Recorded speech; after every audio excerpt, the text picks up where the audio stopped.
को ग्रहण करती है वे हमारे चिंतन को प्रभावित करते हैं। हमारे अच्छे या बुरे विचार पौद्गलिक शक्ति पर ही निर्भर करते हैं। हमारे विचार और उनके सहायक पुद्गलों को लेश्या कहते हैं। लेश्या के बारे में प्रशिक्षण के लिए मेरा करबद्ध विनम्र निवेदन समणी श्री जयंत प्रज्ञा जी से। वंदामि नमः।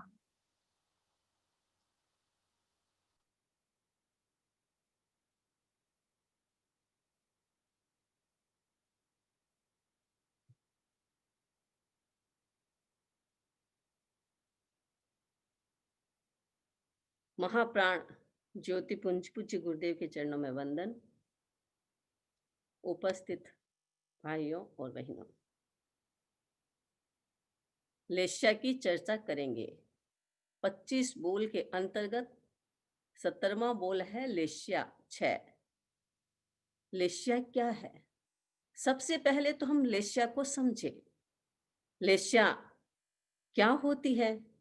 जैसा कहा अभी कविता जी ने कि हमारे विचारों को अलग अलग हमारे विचार बनते हैं, उन विचारों को हम लेश्या कहते हैं। तो लेश्या की हम परिभाषा समझे कि लेश्या है क्या।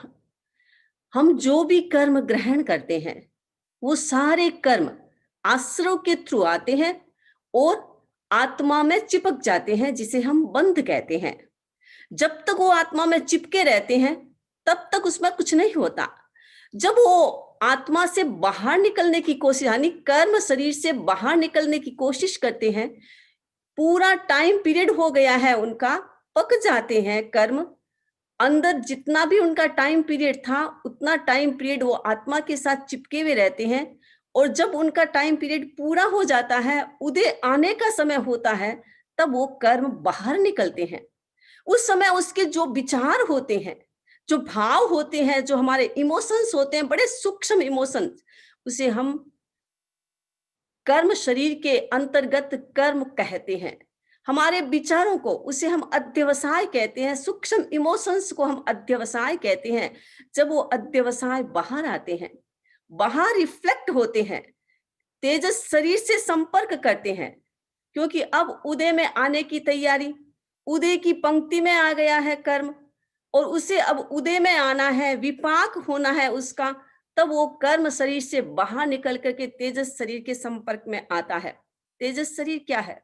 वो तो एक विद्युत है, एक प्रकाशवान बॉडी है, एक तेजस की बॉडी है, एक तेजस का शरीर है।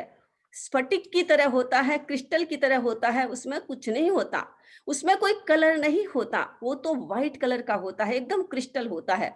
लेकिन जैसा कर्म अंदर से निकल करके आता है, जैसा उसका अध्यवसाय होता है, वो सूक्ष्म कर्म, हमारे अपने इमोशंस, अगर वो कृष्ण कलर के हैं, लाल कलर के हैं, ब्लू कलर के हैं, जैसा उसका कलर है, जैसे हमारे विचार हैं, हिंसा के विचार है या शांति के विचार है, अच्छे विचार है या पूरे विचार है, उसके आधार पर तेजस शरीर में वो रिफ्लेक्ट होते हैं।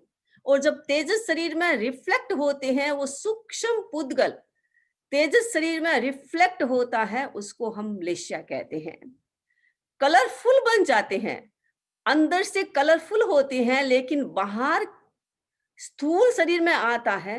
तेजस शरीर के विद्युत से, तेजस शरीर के प्रकाश से वो कलरफुल बन जाता है, वो लेश्या कहते हैं। और जब वो लेश्या शरीर के चारों ओर बाहर प्रकट होती है, उसको हम द्रव्य लेश्या कहते हैं। वो हमारा ओरा होता है, वो हमारा आभा मंडल होता है। तो ये लेश्या की एक प्रोसेस है जो कर्म शरीर से निकल करके बाहर शरीर के चारों ओर फैलती है। अब हम देखेंगे कि ये फैलती कैसे है, इसकी क्या प्रोसेस है, वो अंदर से बाहर कैसे निकल के आती है, उसकी हम चर्चा करेंगे। तो लेश्या, हमारे आगमों में 6 प्रकार की लेश्याएं होती है, यानी 6 प्रकार के जीव के विचार होते हैं। विचार तो अनंत होते हैं, लेकिन कलर 6 ही होते हैं। अब 6 में 2 कलर मिक्स हो गया, मान लीजिए कृष्ण और नील कलर मिक्स हो गया, तो उसका कलर थोड़ा डार्क कम है, थोड़ा नीला कम है, 20 का मीडियम कलर है, लेकिन वो कलर इन 6 के अंतर्गत ही आता है। इसीलिए 6 प्रकार के ही जीव के विचार है और विचारों का ही सारा खेल है। विचारों के आधार पर नए कर्मों का आगमन होता है और पुराने कर्म अपना टाइम पीरियड होता है तो बाहर निकलने की कोशिश करते हैं। जब उदय में आते हैं, उसको भोग लिया जाता है तो उसकी निर्जरा हो जाती है। तो ये सारी प्रोसेस लेस्या कहलाती है। अब ये 6 प्रकार के विचार और 6 ही प्रकार के विचार, उनको 2 भागों में डिवाइड किया है, यानी 2 प्रकार के हैं। ये 6 ही प्रकार के विचार जीव भी होते हैं, अजीव भी होते हैं। जीव के अंतर्गत भी आते हैं और अजीव के अंतर्गत भी आते हैं। ये 2 प्रकार के हैं, जिसे हम भावलेश्या और द्रव्यलेश्या कहते हैं। आत्मा की जो शक्ति है, आत्मा के साथ जो कर्म चिपक जाते हैं, जो कर्म बन जाते हैं, उसे हम भावलेश्या कहते हैं। और जो बाहर एटमॉस्फेयर में जो हमारे पुद्गल है, वर्गणाओं के पुद्गल, जो पूरे बाहर ब्रह्मांड में फैले हुए रहते हैं, हमारे इर्द गिर्द फैले हुए रहते हैं, हमारे भीतर में जहां भी स्पेस है वो कर्म फैले हुए रहते हैं, वो पुद्गल फैले हुए रहते हैं। और हम अपनी अच्छी बुरी प्रवृत्ति से उन पुद्गलों को ग्रहण करते हैं। जब वो पुद्गल आत्मा के साथ चिपक जाते हैं तो वो हमारी भावलेशा हो जाती है, यानी कर्म आत्मा के साथ चिपकी हुई रहती है, तब तक वो भावलेशा है। और जब वो उदय में आता है, उसको भोग लिया जाता है, पुनः इस ब्रह्मांड में उन पुद्गलों को छोड़ दिया जाता है तो द्रव्यलेशा बन जाती है। और जब तक द्रव्यलेशा यानी ये ब्रह्मांड में पुद्गल रहते हैं, हमारी आत्मा का हिस्सा नहीं बनते हैं, हमारे अच्छे बुरे कर्म के माध्यम से हमारे आत्मा के भीतर नहीं चिपकते हैं, तब तक वो द्रव्यलेशा कहलाती है। तो ये 2 प्रकार के लेस्या, भावलेस्या और द्रव्यलेस्या, या यूं कहे 6 प्रकार के जो विचार है उनको 2 भागों में डिवाइड कर दिया, द्रव्यलेस्या और भावलेस्या। अब हम देखें कि भावलेस्या से द्रव्यलेस्या कैसे बनती है और द्रव्यलेस्या से भावलेस्या कैसे बनती है, उसकी एक प्रोसेस है। ये लेस्या क्या है? स्थूल शरीर और सूक्ष्म शरीर के बीच का संपर्क सूत्र है। सूक्ष्म शरीर में जो कर्म पुद्गल रहते हैं वो हमारी भावलेशा, हमारे भीतर के इमोशंस, हमारे सटल इमोशंस, जो सूक्ष्म सूक्ष्म हमारा अध्यवसाय होता है, जीव का जो परिणाम होता है, जीव का जो भाव होता है, वो भीतर में रहता है, सूक्ष्म शरीर में रहता है, कार्बन शरीर में रहता है, तब तक वो भावलेशा कहलाता है। और जब पूरा उदय में आने की स्थिति में होता है तब वो द्रव्यलेशा होती है। तो कैसे? सोल और कार्बन शरीर का दोनों का मिक्स मैच है, ये हमेशा साथ रहते हैं, अलग नहीं रहते हैं। जब कार्बन शरीर से सोल अलग हो गया तो सिद्ध बन जाएंगे, लेकिन संसार में रहते हैं तो ये कार्बन शरीर और सोल दोनों साथ में रहते हैं, दोनों गतिशील है। जीव में भी अपनी गति है और पुद्गलों में भी अभी अपनी गति है। कार्बन शरीर के साथ जीव का संपर्क होता है, इसलिए हम कार्बन शरीर में के माध्यम से आत्मा के चिपकने वाले पुद्गलों को भी हम आत्मा ही कहते हैं और उसको हम भावलेशा कहते हैं। तो ये कार्बन शरीर में निरंतर वाइब्रेशन होता है, स्पंदन होता है, उसमें जो कर्म चिपकते हैं उसका टाइम पीरियड जब पूरा होता है तो कर्म शरीर से बाहर निकल करके आते हैं, जिसे सूक्ष्म इमोशंस कहा जाता है। वो हमारा अध्यवसाय होता है, वो हमारा परिणाम होता है, आत्मा के परिणाम, जिसे हम अध्यवसाय कहते हैं। अध्यवसाय आया, कर्म पुद्गल पक गया है और बाहर उदय में उसे आना है। जब तक नहीं पकेगा तब तक तो वो कर्म शरीर में रहेगा, लेकिन उसका टाइम पीरियड पूरा हो गया है, उसका काल पूरा हो गया है, अब उदय में आने की पूरी तैयारी हो गई है, तो वो बाहर निकलेंगे कर्म शरीर से और उसे हम अध्यवसाय कहते हैं, या हमारा सटल इमोशंस कहते हैं, सूक्ष्म हमारा परिणाम कहते हैं, सूक्ष्म हमारे भाव कहते हैं। वो अध्यवसाय सीधा तेजस शरीर के पास जाता है, क्योंकि आगे तेजस शरीर है वो स्फटिक की तरह होता है, वो विद्युतमय होता है, वो एकदम प्रकाशमय होता है, एकदम क्लियर होता है, उसमें कोई कुछ नहीं मिक्स होता, वो क्लियर होता है। जैसे जैसे वहां से विचार आते हैं और तेजस शरीर पर रिफ्लेक्ट होते हैं और उसको हम लेश्या कहते हैं। रिफ्लेक्ट होते हैं तब पता चलते हैं कि ये भाव कैसे हैं, मेरे काले हैं या नीले हैं या पीले हैं या व्हाइट है, कैसे भाव है। वो तेजस शरीर तो एक दर्पण है जो अपने अंदर के विचारों को दिखा देगा स्थूल शरीर पर, क्योंकि यहां से कर्म शरीर से विचार निकले वो तो वेव है, एक वेव के रूप में निकलता है, लेकिन तेजस शरीर में आने के बाद उसको एक कलर मिलता है या कलर रिफ्लेक्ट होता है, तब एक वाइब्रेशन हो जाता है। वाइब्रेशन पैदा होता है और कलर साफ में दिखने लग जाता है कि ऐसे ऐसे कलर है। उस कलर को हम लेस्या कहते हैं।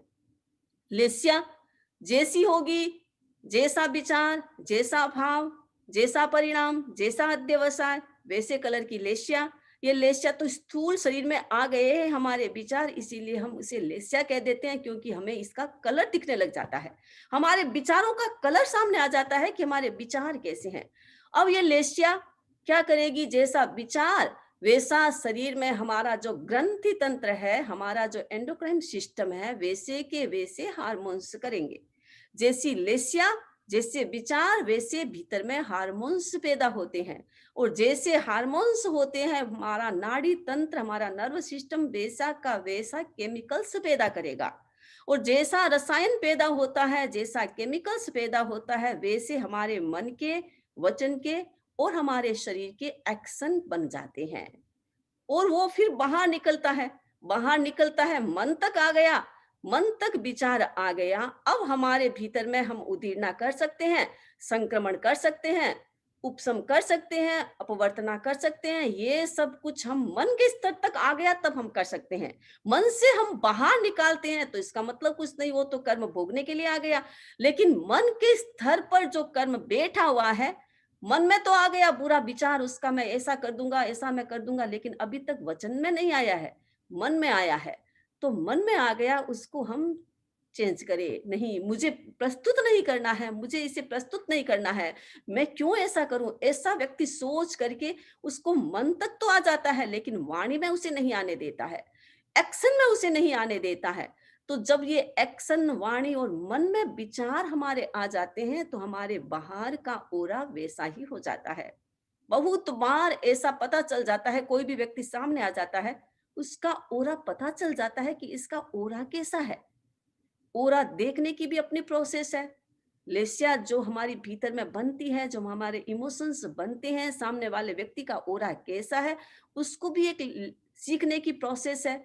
प्रेक्षा ध्यान के माध्यम से हम उसको भी जान सकते हैं कि सामने जो व्यक्ति आया है उसका ओरा कैसा है। एक तो हम विचारों से जानते हैं कि सामने वाले व्यक्ति का विचार कैसा है, उसके विचार बाहर रिफ्लेक्ट होता है और सामने वाला व्यक्ति उस रिफ्लेक्ट को अनुभव करता है, महसूस करता है। आपके जैसे भी विचार होंगे, किसी के सामने जा रहे हैं, आपके मन में बड़ा छल कपट का, माया का विचार है, तो सामने वाले व्यक्ति को वैसा महसूस होने लग जाएगा कि ये व्यक्ति ठीक नहीं है, मुझे कुछ अच्छा नहीं लगता है। अगर आपके विचार अच्छे होंगे तो सामने वाले व्यक्ति को भी बड़ा अच्छा लगेगा। कोई कोई व्यक्ति होता है जिसके पास अपन घंटों बैठे रहते हैं तो अपन बोर नहीं होते हैं, और किसी के पास 5-10 मिनट बैठे तो मन लगता है कि उठ के चले जाए, अच्छा नहीं लगता है। ऐसा क्यों?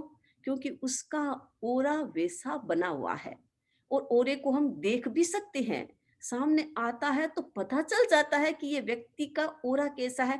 ओरे के आधार पर, बाहर के कलर के आधार पर हम जान जाते हैं कि ये व्यक्ति भीतर से अच्छा नहीं है, ये कुछ गड़बड़ करने वाला है। तो ये लेस्या क्या है? लेस्या हमारे स्थूल शरीर से सूक्ष्म शरीर तक, सूक्ष्म शरीर से स्थूल तक आने की एक प्रोसेस है, एक संपर्क सूत्र है, एक प्रक्रिया है। जैसे मीडिया होता है, व्यक्ति यहाँ अमेरिका में बैठा है और इंडिया तक बात कर लेता है, बीच का जो मीडिया है, ये मीडिया हमारी लेस्या है। उसके थ्रू हम अंदर की चीज को बाहर लाते हैं और बाहर की चीज को अंदर भेजते हैं। ये दोनों है, फीडबैक है ये। बाहर से अच्छा विचार किया, बुरा विचार किया, जैसे कर्म किया, जैसे बाहर से आश्रव के माध्यम से कर्म आए, वो कर्म धीरे धीरे नाड़ी संस्थान के माध्यम से, ग्रंथि संस्थान के माध्यम से, फिर लेस्या तेजस शरीर के माध्यम से हमारे कार्बन शरीर तक पहुंच जाता है। ये इनकी प्रोसेस चलती रहती है और निरंतर चलती है। तो लेस्या को हमें समझना है कि हमारे स्थूल शरीर और सूक्ष्म शरीर, अथवा सूक्ष्म शरीर और स्थूल शरीर के बीच का संपर्क सूत्र लेस्या है। हम अपनी लेस्या को बदल करके अपने भीतर के कर्मों को बदल सकते हैं, अथवा हमारे लेस्या भीतर के कर्मों को अच्छा और बुरा बनाने में निमित्त बनती है। इसीलिए लेस्या को अच्छा रखना जरूरी है। ये भी एक आचार का पक्ष है, ये कोई फिलोसॉफी का पक्ष नहीं है कर्म की तरह, ये आचार का पक्ष है कि हमें अपने आचार को कैसे बनाना है, हमें अपने व्यवहार को कैसे बनाना है, हमारा आचरण कैसा है, इसके आधार पर हम अच्छे या बुरे बन सकते हैं। तो 6 प्रकार की जो लेस्या, 6 प्रकार के जो कलर है, उसको 2 भागों में डिवाइड कर दिया, शुभ लेस्या और अशुभ लेस्या। 3 लेस्या शुभ होती है और 3 लेस्या अशुभ होती है। अब प्रशस्त लेस्या कहो, अशुभ लेस्या कहो, खराब लेस्या कहो, कुछ भी कहो, ये 3 प्रकार की लेस्या है, जिसे हम कृष्ण लेस्या, नील लेस्या और कपोत लेस्या कहते हैं। और 3 जो हमारी लेस्या है, तेजो लेस्या, पद्म लेस्या और शुक्ल लेस्या, ये शुभ लेस्या मानी जाती है। अब हम एक एक का वर्णन करेंगे कि कृष्ण लेस्या है क्या। कृष्ण लेस्या को देखें, ये कैसी है? कोयल जैसी काली लेस्या, इसका कलर एकदम काला। कोई व्यक्ति बाहर से काला है, उसका रंग रूप काला है, वो व्यक्ति खतरनाक हो जरूरी नहीं, वो व्यक्ति बड़ा अच्छा भी हो सकता है। इतिहास में आता है वासुदेव कृष्ण काले कलर के थे, लेकिन भीतर से बड़े अच्छे थे। क्षायिक सम्यक्तों का उन्होंने बंधन किया। हमारे तीर्थंकर बनने वाले हैं, भविष्य में तीर्थंकर बनेंगे, तो कोई रंग से व्यक्ति काला या गोरा होता है वो प्रभावित नहीं होता। उसकी लेस्या कैसी है, उसका ओरा कैसा है, उसका विचार कैसा है। बाहर ओरा तो विचार के आधार पर बनता है। विचार अगर काले हैं, विचार अगर क्रूर है, विचार अगर हिंसा के है, विचार अगर आसक्ति के है, तो व्यक्ति कृष्ण लेस्या से युक्त हो जाता है। कृष्ण लेस्या यानी तीव्र आसक्ति, इतना गुस्सा, इतना गुस्सा, बस कुछ बात कह के देखो उसका गुस्सा नाक पर रहता है। कुछ भी आप बोलोगे तत्काल वो थ्रो करेगा। भयंकर गुस्सा, यानी हम ऐसा कह सकते हैं अनंतानुबंधी गुस्सा। जो गुस्सा अनंत काल से आत्मा के साथ चिपका हुआ है, जिसका टाइम पीरियड पता नहीं कितना लंबा है, इतना लंबा टाइम पीरियड, इतने काल से, क्योंकि मोहनी कर्म की स्थिति 70 कोड़ा कोट सागर की होती है, और वो 70 कोड़ा कोट सागर तक कोई भी कर्म चिपक सकता है, आत्मा के साथ रह सकता है। वो ऐसी जो लेस्या है, उस व्यक्ति का कर्म इतना लंबा होता है, अनंतानुबंधी क्रोध, मान, माया, लोभ उसके भीतर में रहता है। इतना गुस्सा, लोग डरते हैं ऐसे व्यक्ति से भी, इससे दूर चलो, क्योंकि इससे भयंकर गुस्सा आता है, पता नहीं अपना तो नुकसान करता ही है और दूसरे का भी नुकसान कर देता है। तो तीव्र आसक्ति, तीव्र गुस्सा, वो व्यक्ति कृष्ण लेस्या से युक्त होता है। आसक्ति भी तीव्र, मन में आसक्त, मन की क्रिया में आसक्त, जो विचार किया उसमें आसक्त, वाणी बोली उसमें भी असंयम, उसमें आसक्त। क्योंकि आसक्त जब होता है व्यक्ति को तो पता ही नहीं चलता कि मैं कर क्या रहा हूं, बिना सोचे काम करता है। गुस्सा आता है तो गुस्से में भी व्यक्ति नहीं सोच सकता कि क्या करना है क्या नहीं। तीव्र आरंभ, तीव्र एकदम क्षुद्र विचार, एकदम तुच्छ विचार, वो समझ भी नहीं रहता है। उसका दोष है बेचारे का, एक रोग है उसके भयंकर, क्रोध का रोग, तीव्र आसक्ति का रोग, ये भयंकर रोग है। इस कारण से उसे पता नहीं चलता है कि ये वो क्या सोच रहा है और क्या कर रहा है, और उस कारण से उसका मन, वचन, काय तीनों उच्छृंखल हो जाते हैं, अनियंत्रित हो जाता है। वो स्वयं ही कंट्रोल नहीं कर सकता कि मैं अपने मन को कैसे कंट्रोल करूं, अपनी वाणी को कैसे कंट्रोल करूं, अपनी कसायों को कैसे कंट्रोल करूं। आसक्त, इतना दुनिया में आसक्त। और कहा जाता है इस कृष्ण लेस्या में कोई व्यक्ति मरता है तो उसे नरक गति मिलती है। मैं आपको एक घटना बताऊं, पुंडरीकर्ण की एक घटना है। वहां का राजा था महापद्म, उसके 2 पुत्र थे, पुंडरीक और कंडरीक। राजा दीक्षित होता है, पुंडरीक बड़ा बेटा था इसलिए उसको राजा बना दिया, कंडरीक छोटा था इसलिए उसे युवराज बना दिया। राजा साधु बन जाता है, अपने आत्म कल्याण में लग जाते हैं। कुछ वर्ष के बाद धर्म घोष मुनि का आगमन पुंडरीक की नगर में होता है। कंडरीक जो छोटा भाई था उसके मन में भी वैराग्य आ जाता है, वो भी अपनी भाई से इजाजत लेकर के साधु बन जाता है। अब वो साधु बन गया, घोर साधना करता है, तपस्या करता है, लंबी लंबी तपस्या करता है। अब तपस्या लंबी लंबी करता है, शरीर में तो रुक्षता पैदा हो जाती है, क्योंकि शरीर में खाना नहीं मिला, कोई चिकना पदार्थ नहीं गया, तो शरीर तो एकदम नीरस हो गया, रुक्ष हो गया। और उस रुक्ष में, क्योंकि वो तो राजकुमार था, राजकुमार की अवस्था में रहा था, अब साधु बन गया तो तपस्या में लग गया, नीरस सरस जो भी आहार मिलता वो आहार खाता। उस कारण से उसके शरीर में अनेक प्रकार की बीमारियां हो गई। तो आचार्य ने सोचा इतना बीमार है तो इसकी अपनी कंट्री में लेके जाते हैं, तो इसका भाई इसका इलाज कराएगा। आचार्य अपने शिष्य को उस नगरी में लेके आते हैं। पुंडरीक को जब पता चला कि मेरा भाई इतना अस्वस्थ है, भाई का इलाज करवाया, बहुत बहुत अच्छे अच्छे वैद्यों से इलाज करवाया, और वैद्यों ने कहा इसे अच्छा खाना देना है, एकदम पौष्टिक सात्विक अच्छा अच्छा खाना मिला, बहुत सात्विक खाना और बहुत गरिष्ठ खाना मिला, घी दूध सब कुछ की व्यवस्था। राजा था वो, और उसका ही अपना भाई था, इतनी सुंदर व्यवस्था, जिससे वो शरीर तो उसका ठीक हो गया, लेकिन उसका मन कमजोर हो गया। कंडरीक का मन एकदम कमजोर हो गया कि अब ये साधु जीवन फालतू है, इसमें कोई फायदा नहीं है। शरीर कितना बीमार हो गया था, अब मैं इस गृहस्थ जी यहाँ आया, मेरे भाई ने इतने सुंदर खाने की व्यवस्था की, मैं कितना स्वस्थ हो गया, एकदम मन कमजोर हो गया। अब पूरा स्वस्थ तो हो गया, आचार्य जी तो वहां से चले गए, और उसी पीछे कंटी को छोड़ गए कि भी थोड़े दिन और रह जाएगा, पूरा शरीर ठीक हो जाएगा तब बिहार कर लेना। अब कंडरिक का बिहार का तो मन ही नहीं होता है, वो अशोक वन था उसमें जाकर के बैठ गया, एकदम उदास उदास बैठा है। पुंडरीक को पता चला कि मेरे भाई के मन में कोई खेद है, उदासी है, पूरे परिवार के साथ वहां आया और इतनी प्रशंसा की, आप धन्य हैं, आपने साधु जीवन स्वीकार किया, कितने महान है, मैं इतना कमजोर हूं, मेरा मन इतना कमजोर है, मैं साधु नहीं बन सकता, धन्य है आपकी साधना को। बहुत सारी भाई की इतनी प्रशंसा की और साधु जीवन की प्रशंसा की, लेकिन कंडरिक एक शब्द भी नहीं बोलता। पुंडरिक ने कहा क्यों, क्या बात है, आपको साधु जीवन अच्छा नहीं लगता? उसने कहा हाँ मुझे अच्छा नहीं लगता, मुझे तो ये गृहस्थ जीवन अच्छा लगता है। बहुत समझाया भाई को, देखो 1000 वर्ष तक तुमने साधना की है, लेकिन भाई को तो कोई फर्क नहीं पड़ा, मन इतना कमजोर हो गया कि नहीं मुझे तो ये संसार अच्छा लगता है, ये साधु जीवन अच्छा नहीं लगता है। पुंडरिक ने क्या किया, अपने पूरे परिवार को वहां बुलाया, भाई का राज्याभिषेक किया। जो कंडरीक 1000 वर्ष तक साधना की, मन इतना डिग गया कि मैं अब साधु में नहीं रहूंगा। भाई ने क्या किया, पुंडरिक ने क्या किया, अपने भाई को राजा बनाया, स्वयं साधु बन गया, उसके वस्त्र स्वयं धारण करता है और साधु बन करके साधना में लग जाता है। इधर पुंडरिक साधना में लगता है, 7 दिन होता है, साधना करता है, आहार रुक्ष अरस निरस, उसके शरीर में भी बीमारियां हो गई। और इधर पुंडरिक राज्य में गया, राज्य का भोग करने लगा, कुछ पता नहीं, बस खाना मिल गया, खाने में इतना आसक्त, संसार के पदार्थों में इतना आसक्त, 7 दिन तक वो रहा, और 7 दिन के बाद उस आसक्ति में उसकी मृत्यु हुई और मर करके नरक में गया।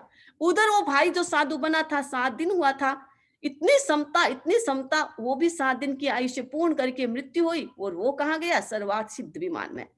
1000 वर्ष तक साधु जीवन का पालन करने वाला व्यक्ति कृष्ण लेस्या में युक्त होकर के नरक में चला गया, और जो 1000 वर्ष तक राज्य का भोग किया, 7 दिन का साधु जीवन था, और 7 जीवन का उत्कृष्ट साधु जीवन जिया, समता में रहा। अनेक प्रकार की बीमारियां तो उसके भी आई, रोग तो उसके शरीर में भी आया, लेकिन मन विचलित नहीं हुआ, मन इतना स्ट्रोंग कि ये शरीर में आती बीमारियां मेरे मन पर नहीं आएगी, मेरे आत्मा पर नहीं आएगी। अच्छा है मेरे ये कर्म घट रही हैं, मेरा जो कर्म किया हुआ है वो तो उदय में आएगा ही, उसे मुझे भोगना है। इतनी समता, इतनी समता, और 7 दिन के साधु जीवन के आयुष्य से सर्वार्थ सिद्ध विमान में गया, और वहां से जहां भी जन्म लेगा सीधा मोक्ष में जाएगा।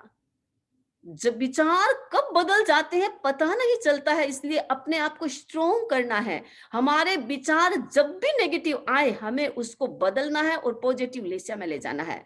ये कृष्ण लेस्या हमारे भीतर में इस प्रकार की क्रूरता पैदा कर देती है, इस प्रकार की आसक्ति पैदा कर देती है, जिस कारण से व्यक्ति को ये पता ही नहीं चलता कि मैं कर क्या रहा हूं। इतनी हिंसा के विचार पैदा हो जाते हैं। आपने कभी सुना होगा चेटक और कौणिक का युद्ध। कौणिक राजा श्रेणिक का पुत्र था और चेटक उसका अपना मामा था। कौणिक के मन में इतनी आसक्ति, राज्य की आसक्ति, पिता को उसने मारा, अपने पिता को कौणिक ने मारा था। कैसे?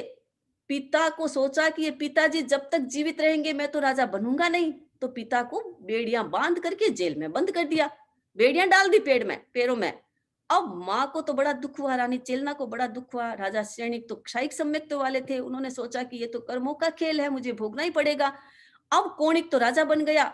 एक बार कौणिक बैठा हुआ था, उसके गोद में उसका पुत्र था, अपने पुत्र को स्नेह कर रहा था, और माँ से कहा, माँ देखा है ऐसा कोई बाप जो अपने पुत्र से इतना प्यार करता है? माँ को अवसर मिल गया। माँ ने कहा, तू क्या तेरे बेटे को प्यार करता है, तेरे पिता ने तेरे लिए क्या किया और तुमने अपने पिता के लिए क्या किया? पता है, जब तुम गर्भ में आए थे मेरे मन में तुमको समाप्त करने की बात आई थी, तुम्हारे पिता ने बचाया था।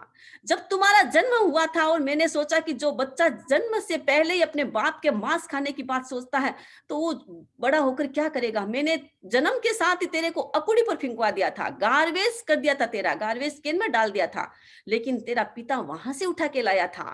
तेरी चील ने तेरी अंगुली काट ली थी, अंगुली से खून निकल रहा था, रस्सी निकल रही थी, तेरे पिता ने चाट करके तेरे को ठीक किया था। और तू ऐसा नीच पुत्र जिसने पिता के पैरों में बेड़ियां डाल दी। एकदम कोणिक हिल गया, उसने सोचा मेरे पिता ने मेरा इतना किया। कृष्ण लेस्या से पिता को बंदी बनाया। पिता के मन में अच्छी लेस्या हो गई क्योंकि वो क्षयिक सम्यक्त्व वाला था, बेड़ियां बंदी थी, लेकिन सोचा ही अपने ही कर्मों का फल है, मुझे भोगना है। अब कोणिक के मन में कृष्ण लेस्या से विचार बदला और सोचा कि पिताजी ने इतना किया। तत्काल उठा, वहां एक कुल्हाड़ी थी, उठाई कुल्हाड़ी और सोचा कि पिताजी की बेड़ियां काटूंगा। और पिता की बेड़ियां काटने के लिए जा रहा था। पिता ने सोचा ये तो वापस आ गया दुष्ट, अब ये मार करके ही संतोष लेगा, ये मारेगा मुझे, कुल्हाड़ी लेके आ रहा है, मारने के लिए आ रहा है, तो इसके हाथ से मरने का तो अच्छा है अपने आप मर लो। आत्महत्या कर ली। अंगूठी पहनी हुई थी, उसको खाया, उसमें जहर था, राजा ने अपनी आत्महत्या कर ली। कृष्ण लेस्या में आ गए। क्षायिक सम्यक्त वाले थे, अच्छी लेस्या में थे, लेकिन शुक्ल लेस्या बदल करके कृष्ण लेस्या में आ गए। नेगेटिव विचार आ गया, आत्महत्या का भाव आ गया, मर करके नरक में चले गए। और वो कोणिक, वो भी नरक में गया क्योंकि उसने भी इतनी क्रूरता की, इतनी हिंसा की, इतना क्रूर विचार था। कहा जाता है चेटक के साथ युद्ध किया, एक युद्ध में एक दिन में लाखों लोगों को मारा, इतना क्रूर था। और भगवान से पूछा कि भगवान मेरे आयुष्य का बंधन कहाँ हुआ है। भगवान ने कहा छठी नरक में। तो कहा सातवीं में क्यों नहीं, मैं तो सातवीं नरक में जाना चाहता हूं। अब देखो, नरक में जाने की भी आकांक्षा होती है व्यक्ति में, क्यों? क्योंकि कृष्ण लेशा तीव्र होती है। भगवान ने कहा सातवीं नरक में तो चक्रवर्ती मर करके जाता है, तू नहीं जाएगा, तू चक्रवर्ती नहीं है। अब सोचा कि भगवान ने ऐसा कहा है, मुझे तो चक्रवर्ती बनना है। अब अपनी कृत्रिम जो सेना है, कृत्रिम अस्त्र शस्त्र लेकर के तमस्वी गुफा में जाता है। वहां चक्रवर्ती का नियम होता है, एक गुफा होती है, उस गुफा को खोलना होता है, उस गुफा के दरवाजे को खोलना होता है। चक्रवर्ती जो बनता है उस दरवाजे को खोलता है, उसके पास अपना रत्न होता है। कोणिक गया उस दरवाजे को खोलने के लिए, इसे तो दरवाजा खुला नहीं क्योंकि वो देवताओं के द्वारा रक्षित होता है। कोणिक ने एक लात मारी और अपना शस्त्र मारा, उस शस्त्र से अग्नि पैदा हो जाती है और कोणिक मर जाता है, मर करके छठी नरक में जाता है। ये है कृष्ण लेस्या का परिणाम। व्यक्ति के भीतर में इतनी आकांक्षा होती है, इतना गुस्सा होता है, उसे कुछ पता ही नहीं चलता है कि मैं क्या करता हूँ, सोचता कुछ है, करता कुछ है। ऐसे व्यक्तियों से सावधान रहना चाहिए। पता नहीं ऐसे व्यक्तियों का संपर्क भी हम करेंगे तो हमारे भीतर भी कभी ऐसा नहीं कृष्ण लेस्या के भाव आ जाए। इसीलिए ऐसे व्यक्तियों से दूर रहना चाहिए अथवा उन्हें सुधारने की कोशिश करना चाहिए अगर उनके भीतर में सुधार की गुंजाइश है, क्योंकि लेस्याएं बदलती रहती है। आज कृष्ण लेस्या है तो कल शुक्ल लेस्या भी हो सकती है। व्यक्ति बदल भी सकता है, ऐसा नहीं है नहीं बदलता है, विचार बदल भी सकता है। लेकिन हमें अपने विचारों को देखना है, दूसरे के विचारों को नहीं देखना कि अरे वो कृष्ण लेस्या वाला है, वो कृष्ण लेस्या वाला है, दूसरा जैसा भी है। हमें तो अपने आप को सुधारना है, अपने विचार को देखना है कि कहीं हमारा विचार कृष्ण लेस्या वाला न हो जिससे हमें एक नरक में जाना पड़े। तो मैंने आज कृष्ण लेस्या की चर्चा की है, आगे की लेस्या की चर्चा हम आगे करेंगे। आज मैं अपनी बात को यहीं संपन्न करती हूँ। अब जो भी क्वेश्चन है आप पूछ सकते हैं।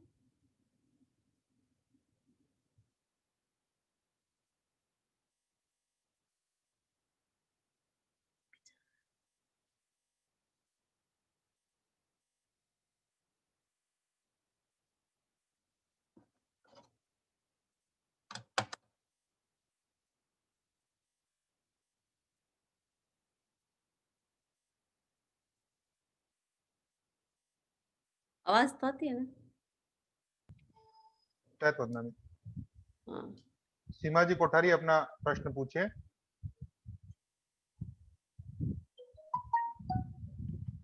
वंदामी नमन स्वामी, हाँ हम मेरा कल वाला इससे क्वेश्चन है कि 56 दिशा कुमारियां जो तीर्थंकरों के जन्म कल्याणक मनाती हैं वो कौन सी जाति की देवी होती है, और सरस्वती लक्ष्मी ये सब कौन सी जाति की होती है। और दूसरा है कि नीचे के देवलोक के देवों में जो ऊपर जाने की इतनी सामर्थ्य नहीं होती है, फिर प्रथम 2 देवलोक में देवियां होती है, वो 8वें देवलोक तक कैसे जाती है? जो 56 दिक कुमारियां होती है वो व्यंतर गति की देवांगनाएं होती है, मतलब अप्सराएं होती है, वो आकर के वहां पर जो भी कृतकर्म करते हैं भगवान के करते हैं। और दूसरा है कि नीचे से जो ऊपर जाते हैं तो उनमें शक्ति नहीं होती है, लेकिन वो जो देवलोक की देवांगनाएं होती है उनमें ये ताकत होती है, वो ऊपर जा सकती है। इसीलिए उनके लिए विधान किया है कि वो ऊपर जा सकती है। नीचे वाले देव नहीं जा सकते। नीचे वाले देव मतलब ये भवनपति, व्यंतर, ये देव ज्यादा ऊपर नहीं जा सकते हैं, लेकिन ये देवांगना जो वैमानिक देवलोक की होती है वो ऊपर जा सकती है, वो वहां रह सकती है, जा सकती है। रहना मतलब जाकर के वापस आ सकती है। संपत जी सुराणा अपना प्रश्न पूछे। नेक्स्ट संजू जी दुग्गड़ तैयार हैं।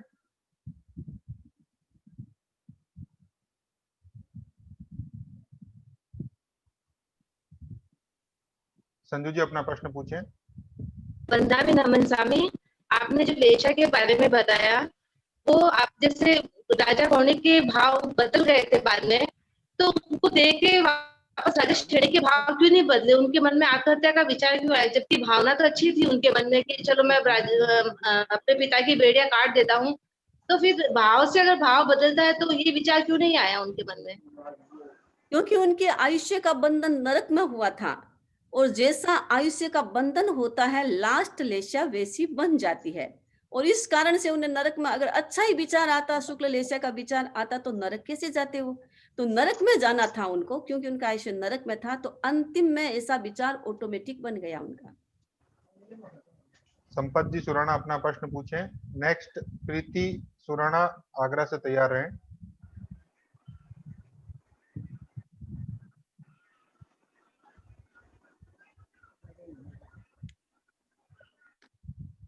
प्रीति जी अपना प्रश्न पूछे। वंदामी नमन स्वामी। वंदामी, कभी कभी जीवन में ऐसी सिचुएशन आ जाती है जैसे किसी से कभी लड़ाई हो जाती है या किसी ने हमको अपशब्द बोला हो, और हम बार बार मतलब समझ लीजिए आप महीना 2 महीना वही सब बातें दिमाग में सोचते रहते हैं। तो मेरा पहला प्रश्न तो ये है कि इससे हम छुटकारा कैसे पा सकते हैं, और दूसरा प्रश्न कि यदि मन में घुटते रहते हैं तो इससे अच्छा हम ये बात किसी से शेयर करें अपने परिवार से, तो क्या इसे भी चुगली कहा जाता है और इससे भी हमको दोष लगता है क्या? पहला तो है कि किसी ने कोई बुरा कहा किया और मन मन में आप उसका आता रहता है, बार बार आता रहता है, तो इसका यही उपाय है कि उससे खमत खामना करो। जिससे कुछ हुआ है, जिसके प्रति कुछ हुआ है, उसने कहा तो उसको लेट को करो। ऐसे मन में सोचो कि जैसा जो कहेगा वो भोगेगा, मुझे कुछ भी नहीं होने वाला है। मन में ऐसा संकल्प हर दिन करो कि मैं एकदम स्वस्थ हूँ, मुझे कुछ नहीं होगा, जो भी कहेगा जो भी करेगा उसको फल मिलेगा, वो भोगेगा। तो ऐसा करने से शायद विचार में हल्कापन हो जाता है। अब दूसरी बात है कि हम किसी की, मान लीजिए किसी के प्रति कोई विचार आ गया तो मन में घुटते रहते हैं, अगर अच्छा है किसी को कह देते हैं तो चुगली है क्या? हम चुगली किसी की करेंगे तो चुगली है। आप अपने विचार को कह रहे हैं कि भाई यहाँ तो चुगली कर रहे हैं कि वो व्यक्ति ऐसा है, तो चुगली तो किसी के दिमाग में रहता है तो उसकी घुटन क्यों? क्योंकि वो तो कर्मों का उदय होता है कि मुझे चुगली करना, किसी का चुगली करने की लालसा क्यों? और दूसरी बात है कि मेरे मन में कोई भी विचार आ गया किसी के प्रति, तो वो विचार प्रकट कर सकते हैं, आप किसी के साथ शेयर कर सकते हैं, उसमें कोई दिक्कत नहीं है। लेकिन किसी की चुगली करने का विचार क्यों? फिर उस समय दिमाग में ये सोचे कि नहीं नहीं, मुझे ये चुगली वुगली नहीं करना है। क्या मतलब है मुझे किसी की चुगली करने से? मुझे क्या मिलेगा उसकी चुगली करने से? मेरे तो कर्मों का बंधन होगा। अगर आप इस प्रकार पॉजिटिव बीच में सोचेंगे तो शायद वो विचार भी निकल जाएगा। अथवा नहीं तो कभी क्या होता है, ऐसा विचार आ गया नेगेटिव, तो आप लिख करके निकाल दो उसको। किसी की चुगली नहीं करना, किसी के सामने नहीं करना, क्योंकि सामने वाला फिर उसमें इन्वॉल्व होता है और फिर वो और 2 बात लगाता है, फिर इस प्रकार बातें बढ़ती है और कर्मों का बंधन होता जाता है। तो ऐसा करो कि चुगली का विचार किसी का आ गया, किसी के प्रति ऐसा विचार आ गया, तो हम लिख करके पत्ता फाड़ करके गार्बेज कन कर दे और सोचे कि मैंने लिखा है, अब गार्बेज कर दिया है, अब मेरे दिमाग में वो विचार नहीं है। ऐसा बार बार सोचेंगे, बार बार इस प्रकार की अनुप्रेक्षा करेंगे तो शायद विचार बदल जाएंगे।